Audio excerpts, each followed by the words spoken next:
अस्सलाम वालेकुम नाजरीन, मेरा नाम अमीर हमजा है और आप देख रहे हैं खबरनामा टीवी। पीपल्स पार्टी के रहनुमा और सेनेटर मुस्तफ़ा नवाज खोखर के वालिद, साबका डिप्टी स्पीकर कौमी असम्बली और साबिक वजीर मरहूम हाजी नवाज खोखर साहब की रूह के इसाले सवाब के लिए इस्लामाबाद में उनकी रिहाइशगाह पर कुल की तकरीब मुनक्कद की गई। तकरीब में हर मकतबा फ़िक्र के उलमाए कराम, मशाइख उज़्ज़ाम, मजहबी और रूहानी शख्सियात, तमाम सियासी जमातों के कायदीन, साबिक वजीर आज़म, साबिक व मौजूदा वज़रा, सेनेटर, अरकान कौमी और सूबाई असम्बली समेत अजीज़ व अक़ारब और अहबाब ने बड़ी तादाद में शिरकत फरमाई।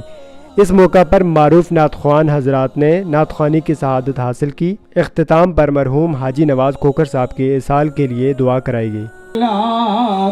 हर कोई आखे मैं भी आखा मेला ये निशानी ऊंचियां लंबियां चियां सुई अपू नहीं हो दे सब दे सीड़े पल्ले। कुछ बंदे शिकायत करते सर कि जामी साहब ये आदे, फरमाया जामी साहब हर बंदे ना गल नहीं करी, सवाल नहीं करना का हासिल कलाम जो शेर मुझे बहुत पसंद आया।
देखते रहिए खबरनामा टीवी, पढ़ते रहिए खबरनामा मैगजीन। अकासी राजा साजिद।